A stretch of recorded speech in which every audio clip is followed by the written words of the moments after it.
মমতা ব্যানার্জির কথায় যে সরকারি কর্মচারী ছাগলের মতো চিবিয়ে চিবিয়ে ব্যালট পেপার খেতে পারে, সেই সরকারি কর্মচারীগুলোই তো এসআইআর এর কাজ করছে। তাহলে কেন এই জিনিস হচ্ছে? নমশূদ্র এলাকায়, উদ্বাস্তু এলাকায় 100 জনের মধ্যে 20 জন, 25 জনের নাম, 30 জনের নাম ম্যাপিংয়ের বাইরে চলে গেল। কিন্তু ইচ্ছে মতো ওরা মুসলমানের নাম বাদ দিতে পারলো না। আমরা গত 1.5 মাস ধরে মমতা ব্যানার্জির নাটক দেখছিলাম। ওই বিএলওগুলোকে দিয়ে ইলেকশন কমিশনারের গাড়ি ঘেরাও করাচ্ছে, অফিসের বাইরে ধর্ণা দেওয়াচ্ছে। আমরা তখনই জানতাম মমতা ব্যানার্জির ধান্দা কি। বারবার করে বলেছি, আপনার যদি মানুষকে রক্ষা করার থাকতো, আপনি আপনার কর্মচারী এই বিএলওদেরকে নির্দেশ দিয়ে দিতেন, ইলেকশন কমিশন যাই বলুক না কেন, খুব প্রয়োজন না হলে কোনো মানুষকে এসআইআর নিয়ে হেনস্থা করবে না, কাউকে হিয়ারিংয়ে ডাকা, তার নাম কেটে দেবে, সব হেনস্থাবাজি করবে না। ভোটের আগে মুসলমান মহল্লায় গিয়ে বলবেন আমাকে ভোট দাও, আমার এমপিরা দিল্লিতে গিয়ে বিজেপির বিরুদ্ধে লড়বে, মোদির বিরুদ্ধে লড়বে। আর মোদির সরকার যখন ওয়াকফের সংশোধনী পাস করাবে, তখন বাংলার সাধারণ মুসলমানকে বলবে তোমরা বাংলায় মিটিং মিছিল করতে পারবে না, লড়ার থাকলে ওয়াকফের বিরুদ্ধে দিল্লিতে গিয়ে লড়ো। আরে আমাকে যদি ওয়াকফের বিরুদ্ধে লড়ার জন্য টিকিট কেটে এখান থেকে দিল্লি যেতে হয়, তাহলে আমার ভোটে তৃণমূলের যে এমপিগুলো দিল্লিতে গেল, তারা কি দিল্লিতে গিয়ে সেলফি তুলে ফেসবুকে পোস্ট করার জন্য তারা দিল্লিতে গিয়ে এমপি হয়েছে? বললেন নাকি পশ্চিমবাংলায়? বলে আমি বেঁচে থাকতে বাংলায় এসআইআর হবে না। সে বাংলায় এসআইআর শুরু হয়ে শেষ হয়ে গেল, জানি না মমতা ব্যানার্জি এখনো বেঁচে আছেন না এর মধ্যে মরে পড়ে গেছেন। উনি বেঁচে থাকতে নাকি বাংলায় এসআইআর হবে না। আমরা সেই দিন বলেছিলাম বিজেপি চায় এসআইআরকে ব্যবহার করে পশ্চিমবাংলার ভোটার লিস্ট থেকে ইচ্ছে মতো গরিব মানুষের নাম কাটতে, দলিত মানুষ, আদিবাসী মানুষ, সংখ্যালঘু মানুষের নাম কাটতে। কিন্তু চাইলেই বিজেপির এটা পশ্চিমবাংলায় পারার কথা নয়। যা ওরা বিহারে করতে পেরেছে তা এত সহজে বাংলায় পারবে কেন? এসআইআর যতই ইলেকশন কমিশন করুক, নির্বাচন কমিশন করুক, এসআইআরের কাজটাকে হাতে কলমে করতে হয় রাজ্যের সরকারি কর্মচারীদেরকে। বিহারে বিজেপি করতে পেরেছে কারণ বিহারে রাজ্যের সরকার বিজেপির, কর্মচারীরা বিজেপির কর্মচারী, তাদেরকে দিয়ে বিজেপি যা ইচ্ছে তাই করিয়েছে। পশ্চিমবাংলায় বিজেপির সরকার নেই, পশ্চিমবাংলায় মমতা ব্যানার্জির সরকার। এখানকার রাজ্যের কর্মচারীদের চেহারা আমরা দেখেছি। পঞ্চায়েত ভোটের সময় মমতা ব্যানার্জি বলে দেয় সিপিএমের সিম্বলের পাশে যেখানে ভোট থাকবে সেই ব্যালট পেপারকে গোনা যাবে না, সেই ব্যালট পেপারকে জানলার বাইরে ফেলে দিতে হবে, ফেলে দিতে না পারলে খেয়ে নিতে হবে। পঞ্চায়েত ভোটে আমরা দেখেছি সরকারি কর্মচারী ব্যালট পেপার খুলছে, বিডিও ব্যালট পেপার খুলছে, দেখে সিপিএমের সিম্বলের পাশে ছাপ দেওয়া ব্যালট পেপার না ফেলতে পেরে ছাগলের মতো ব্যালট পেপার চিপিয়ে খাচ্ছে, তবু সিপিএমকে ভোটটা গোনানো যাবে না। মমতা ব্যানার্জির কথায় যে সরকারি কর্মচারী ছাগলের মতো চিবিয়ে চিবিয়ে ব্যালট পেপার খেতে পারে, সেই সরকারি কর্মচারীগুলোই তো এসআইআর এর কাজ করছে। তাহলে কেন এই জিনিস হচ্ছে? নমশূদ্র এলাকায়, উদ্বাস্তু এলাকায় 100 জনের মধ্যে 20 জন, 25 জনের নাম, 30 জনের নাম ম্যাপিংয়ের বাইরে চলে গেল। কিন্তু ইচ্ছে মতো ওরা মুসলমানের নাম বাদ দিতে পারলো না। এখন ওই কি লজিক্যাল ডিসক্রিপেন্সির নাম করে এখন হিয়ারিংয়ে ডাকা হচ্ছে। এক একটা সংখ্যালঘু এলাকায় 100 জনের মধ্যে 50 জনকে, 60 জনকে হিয়ারিংয়ে ডাকা হচ্ছে। কারা ডাকছে এগুলো? নির্বাচন কমিশন বসে বসে ডাকছে। নির্বাচন কমিশন তো মাথার ওপর বসে রয়েছে, খাতায় কলমে তো কাজগুলো করছে মমতা ব্যানার্জির দলের সরকারি অফিসারগুলো। আমরা গত 1.5 মাস ধরে মমতা ব্যানার্জির নাটক দেখছিলাম। ওই বিএলওগুলোকে দিয়ে ইলেকশন কমিশনারের গাড়ি ঘেরাও করাচ্ছে, অফিসের বাইরে ধর্ণা দেওয়াচ্ছে। আমরা তখনই জানতাম মমতা ব্যানার্জির ধান্দা কি। বারবার করে বলেছি, আপনার যদি মানুষকে রক্ষা করার থাকতো, আপনি আপনার কর্মচারী এই বিএলওদেরকে নির্দেশ দিয়ে দিতেন, ইলেকশন কমিশন যাই বলুক না কেন, খুব প্রয়োজন না হলে কোনো মানুষকে এসআইআর নিয়ে হেনস্থা করবে না, কাউকে হিয়ারিংয়ে ডাকা, তার নাম কেটে দেবে, সব হেনস্থাবাজি করবে না। সেটা করতে পারতেন আপনি, কোনো মানুষের কোনো অসুবিধা হতো না। কেরালায় তো এসআইআর হয়ে গেল, কারোর তো কোনো হয়রানি হলো না, হুজ্জতি হলো না। আমাদের সরকার রয়েছে, নির্বিঘ্নে এসআইআর হয়ে গেল। যার নাম বাদ যাওয়ার বাদ গেল, মৃত মানুষের নাম একাধিকবার যার নাম আছে সেই নাম বাদ গেল। কিন্তু কাউকে মরতে হলো না, কাউকে আত্মহত্যা করতে হলো না, কোনো মানুষের অন্যায়ভাবে নাম বাদ চলে গেল না। আর এখানে কি হচ্ছে? বিএলওগুলোকে নিয়ে গিয়ে ইলেকশন কমিশন অফিসের বাইরে ধর্ণা দেওয়াচ্ছে, স্লোগান দেওয়াচ্ছে, আর কাজের বেলা তাদেরকে দিয়ে সংখ্যালঘু এলাকায় 50 জনকে, 60 জনকে, 100-র মধ্যে 50 জনকে, 60 জনকে নোটিশ ধরিয়ে দিচ্ছে। আর রাজনীতি করছে কি? লোকে যে টিভিতে দেখে ভাববে, দেখেছো মমতা ব্যানার্জি কীরকম লড়াই করছে ইলেকশন কমিশনের বিরুদ্ধে, কি সুন্দর গাড়ি ঘেরাও করাচ্ছে, কি সুন্দর অফিসের বাইরে ধর্ণা দেওয়াচ্ছে। আর অফিসের বাইরে কটা ধর্ণা হলো, গাড়িতে কটা চাপড় পড়লো, তাই দিয়ে এসআইআর আটকাবে?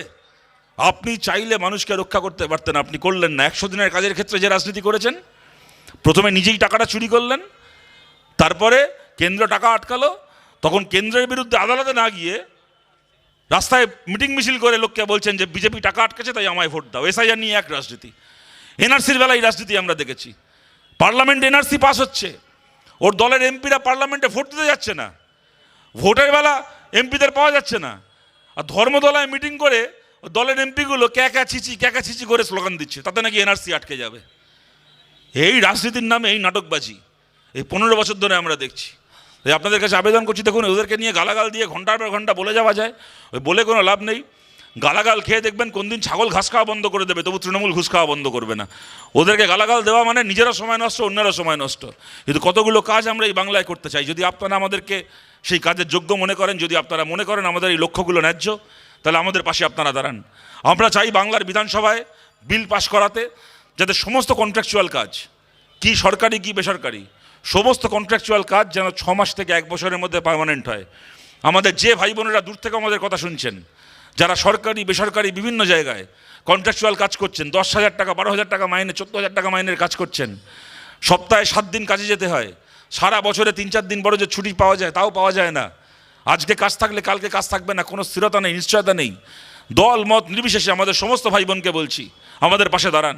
যদি বামপন্থীদের সংখ্যা বিধানসভায় গিয়ে আমাদের কণ্ঠস্বর বিধানসভায় পৌঁছয়, ভালো সংখ্যার বামপন্থী বিধায়ক বিধানসভার ভেতর গিয়ে সরকারকে নিয়ন্ত্রণ করতে পারে, তাহলে দেখবেন আজ থেকে কয়েক মাস পরে এমন একটা দিন আসবে যেদিন আপনি আমাদের ভাই আমাদের বোন এখন কন্ট্রাকচুয়াল কাজ করছেন, সারাদিন কাজ করে সন্ধ্যেবেলা রাত্রিবেলা বাড়ি ফিরে যখন টিভি চালাবেন, সেদিন টিভিতে আপনাকে আর এই মন্দির মসজিদের লড়াই দেখতে হবে না, এই হিন্দু মুসলিম দাঙ্গার খবর দেখতে হবে না। আপনি টিভি চালিয়ে দেখবেন আজকে পশ্চিমবাংলার বিধানসভায় বামপন্থীরা বিল এনেছিল, কন্ট্রাকচুয়াল চাকরিকে পার্মানেন্ট করার বিল, ওই বিল বিধানসভায় পাস হয়েছে। কালকে সকালবেলা যখন সূর্যের আলো এই মাটিতে এসে পড়বে, সেই সকাল থেকে আমার চাকরিটার কন্ট্রাকচুয়াল থাকবে না, কালকে থেকে আমার চাকরিটা পার্মানেন্ট হবে। এই অধিকার, এই আইন বাংলার বিধানসভায় পাস হয়েছে। আমাদের যে ভাই যে বোন মনে করেন আমাদের এই লড়াই ন্যায্য, এই লড়াই আমাদের পাশে দাঁড়ান। 100 দিনের কাজ, এই 100 দিনের কাজ আমরা এনেছিলাম, 100 দিনের কাজ আমরা শুরু করেছিলাম দেশে, তৃণমূল চুরি করে করে শেষ করেছে। আপনারা জানেন ওরা এখন 100 বছর সরকারে থাকতে পারে, তাহলে 100 বছর চুরি করবে, আর 100 বছর বিভিন্নভাবে এই টাকা আটকে থাকবে। আমরা বলছি বামপন্থীদের জেতান। এই পূর্ব পাঁশকুড়ায় যদি বামপন্থীদের পতাকা ওড়ে বিধানসভায় যদি আমরা জিতি, কোনো তৃণমূল নেতার বাপের ক্ষমতা হবে না এই মাটিতে দাঁড়িয়ে বলে যে আমাদের কাছে তোমার ব্যাংকের পাসবই চেক বই জমা রাখো, তবে তোমার নামে জব কার্ড তৈরি করে দেবো, তবে তোমার 100 দিনের কাজ হবে, তোমার টাকা অ্যাকাউন্টে জমা পড়লে আগে আমরা আমাদের হিস্সা রাখবো, তারপর তুমি টাকা পাবে।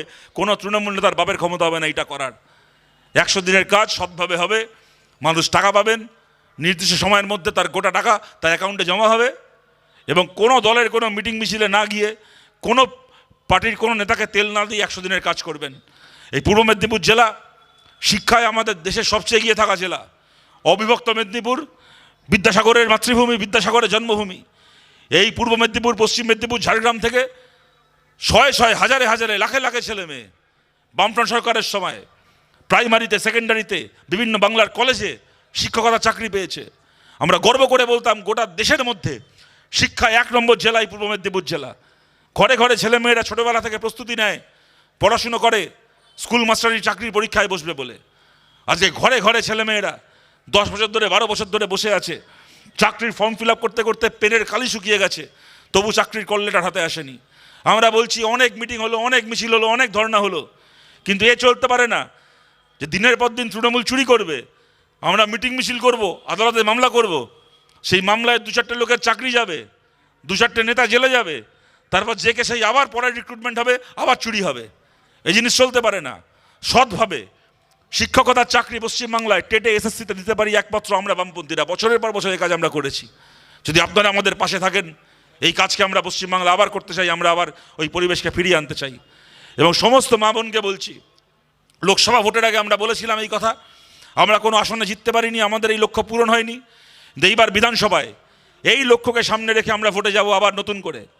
যেখানে যেখানে আমাদের বামপন্থী প্রার্থীরা জিতবে, যদি পাঁশকুড়া পূর্বে আমাদের পার্টির প্রার্থীকে জিতিয়ে আপনারা বিধায়ক করেন, কি মেদিনীপুরের যেখানে যেখানে, বাংলার যেখানে যেখানে সিপিআইএমের প্রার্থী জিতে বিধায়ক হবে, প্রত্যেকজন সিপিআইএম বিধায়ক নিজের বিধায়ক তহবিলের 5 বছরের মোট যে টাকা, এই মোট টাকার 3 ভাগের 1 ভাগ টাকা বরাদ্দ করবে আলাদা করে মহিলাদের উন্নয়নের জন্য বিভিন্ন প্রকল্পে, মেয়েদের জন্য স্কুল তৈরি করা, কলেজ তৈরি করা, মেয়েদের জন্য আইসিডিএস সেন্টার, অঙ্গনবাড়ি সেন্টারগুলোকে আরও শক্তিশালী করা, মহিলাদের জন্য খেলার মাঠ পরিকাঠামো গড়ে তোলা, খেলাধুলোর ট্রেনিং সেন্টার তৈরি করা। এই যে আমাদের বাংলার মেয়ে রিচা ঘোষ কদিন আগে ভারতের হয়ে খেলে ওয়ার্ল্ড কাপ জিতে আসলো, বাংলার মেয়ে আমাদের ঝুলন গোস্বামী ভারতকে নেতৃত্ব দিয়েছে, আমাদের সায়নী বর্ধমানের আমাদের মেয়ে, আমাদের পার্টি পরিবারের আমাদের কমরেড বাচ্চা মেয়ে ইংলিশ চ্যানেল পার করলো, পিয়ালি বসাক পাশের জেলা হুগলির পিয়ালি বসাক এভারেস্ট জয় করেছে। বাংলার এই যে মেয়েরা জেলায় জেলায় ব্লকে ব্লকে তারা লড়াই করছে, তারা খেলার মাঠে নিজেকে প্রমাণ করছে, সেই মেয়েদেরকে সামনের দিকে আরও যেন তারা এগোতে পারে, তারা যেন দেশের মুখ রাজ্যের মুখ উজ্জ্বল করতে পারে, তার জন্য প্রতিটা ব্লকে ব্লকে মেয়েদের জন্য স্টেডিয়াম, মেয়েদের জন্য খেলাধুলো ট্রেনিং সেন্টার তৈরি করা। যে মেয়েরা হাতের কাজ শিখতে চান, স্বাবলম্বী হতে চান, সেলাইয়ের কাজ, মোবাইল সারানোর কাজ, মেকআপ আর্টিস্টের কাজ, আরও বিভিন্ন ধরনের কাজ শিখে স্বাবলম্বী হতে চান, সেই ট্রেনিং সেন্টার তৈরি করা। মেয়েদের জন্য karate coaching centre, kung fu coaching centre তৈরি করা, বিনা পয়সায় যেখানে ক্যারাটে কুমফু ট্রেনিং নেবে মেয়েরা। এই কাজগুলো করার জন্য 3 ভাগের 1 ভাগ টাকা আমাদের প্রত্যেকজন বিধায়ক তার তহবিল থেকে বরাদ্দ করবেন 5 বছরে। এই কাজগুলো করার জন্য আপনারা আমাদের পাশে থাকুন। আর আপনাদের কাছে বলছি, দেখুন যত ভোট এগিয়ে আসবে ওরা এরকম অনেক গল্প শোনাবে যে আমরা যদি হেরে যাই তাহলে এই সরকারি প্রকল্প বন্ধ হয়ে যাবে, ওই প্রকল্প টাকা পাচ্ছ আর পাবে না। আমরা বলছি আপনারা জানেন যে এই সমস্ত প্রকল্প এমন নয় যেগুলো তৃণমূল আমলের প্রকল্প। বেশিরভাগ প্রকল্প আমাদের সরকারের সময় থেকে চলছে। বার্ধক্য ভাতা, বিধবা ভাতা, মেয়েদের জন্য সাইকেল দেওয়া স্কুলে, বেকার ভাতা আমাদের সরকারের সময় থেকে চলছে। নিশ্চয়ই কিছু প্রকল্প তৃণমূল আমলে শুরু হয়েছে, আরও অনেক প্রকল্প শুরু হওয়ার সুযোগ রয়েছে। এই যে ইব্রাহিম এখানে 5 বছর এমএলএ ছিল, এখানে যে বুথে পঞ্চায়েতে আমাদের মেম্বাররা এবার জিতেছেন, বলুন সেই সমস্ত বুথে যখন ইব্রাহিম এমএলএ ছিল তখন এই পাঁশকুড়ায় সরকারি প্রকল্পের টাকা কেউ পেতেন না, সরকারি প্রকল্প বন্ধ করার ক্ষমতা হয়েছিল কারুর? আমরা বলছি সরকারি প্রকল্পের টাকা যেমন পাচ্ছেন তেমন পাবেন, আরও ভালো করে পাবেন। যা টাকার আজকে বরাদ্দ আছে প্রতিটা প্রকল্পের টাকার বরাদ্দ বাড়বে। কোনো পার্টির মিটিংয়ে যেতে হবে না, মিছিলে যেতে হবে না, কাউকে কোনো ঘুষ দিতে হবে না, কোনো মেম্বারকে তেল দিতে হবে না। নিজের অধিকারে সরকারি প্রকল্পের টাকা যেমন পাচ্ছেন তেমন পাবেন, আরও ভালো করে পাবেন যদি আমরা বামপন্থীরা জিতি। আপনাদের কাছে আবেদন করছি, যে সময় চলে গেছে সে সময় আর ফেরত আসবে না, কিন্তু সামনের দিনগুলো যেন ভালো হয় তার লক্ষ্যে আমরা লড়াই করছি। এই লড়াই আপনারা আমাদের পাশে থাকুন, আপনাদের সঙ্গে নিয়ে এই পাঁশকুড়া পূর্ব আমরা জিততে চাই। এই পাঁশকুড়া পূর্ব আপনারা জেতাবেন। আমাদের সমস্ত কমরেডকে একটা কথা বলে আমার কথা শেষ করছি। দেখুন, আমি খোলাখুলি এই কথাটা বলছি প্রকাশ্যে, মানুষের কাছে লুকোনোর কিছু নেই। আমাদের অনেকে আমরা ভাবি যে আমরা কীভাবে জিতবো। দেখুন, আঘাত হয়েছে, আক্রমণ হয়েছে, সব সত্যি। মার খেতে হয়েছে, ঘরছাড়া হতে হয়েছে, সব সত্যি। সবাইকে হয়েছে, আপনাকেও হয়েছে, আমাকেও হয়েছে। কিন্তু আমরা অনেক সময় এরম ভাবি ঠিক আছে রাজ্যে একটু হাওয়াটা পাল্টাক, অন্যান্য জায়গায় আমরা জিতি, যখন রাজ্যের হাওয়াটা একটু ঘুরবে তখন তারপরে আমার এলাকাতেও আমি জিতবো। ওই ধান্দা ছাড়ুন, আগে অন্য এলাকা জিতবো, তারপর সেই হাওয়ায় নিজের এলাকা জিতবো। ওই ধান্দা নিয়ে বসে থাকলে জীবনে জিততে পারবো না। মাথায় রাখবেন একটা জিনিস, বিধানসভা জিতবো কিনা, লোকসভা জিতবো কিনা পরের কথা। প্রথম কথা, সবচেয়ে জরুরি কথা হচ্ছে নিজের বুথ জিতবো কিনা। বুথ যার বাংলার তার। কোন বিধানসভা কেন্দ্র জিতবো, কোন লোকসভা কেন্দ্র জিতবো, ওইসব বড় বড় চিন্তা ছেড়ে আজকে থেকে প্রস্তুতি নিন। কয়েক মাস পরে ভোট হবে, নিজের বুথে লিড পেতে হবে। যদি নিজের বুথে লিড আনতে পারেন তাহলে পূর্ব পাঁশকুড়া আমরা জিতবো, মেদিনীপুরের একাধিক আসন আমরা জিতবো, বাংলায় ভালো সংখ্যক বিধায়ক নিয়ে আমরা বিধানসভায় যাব। আগামী 5 বছর আমরা বাংলাকে চালাবো। আপনাদের কাছে এই আবেদন রেখে আপনাদের সবাইকে ধন্যবাদ জানিয়ে আমার কথা শেষ করছি। ভালো থাকবেন সবাই, নমস্কার।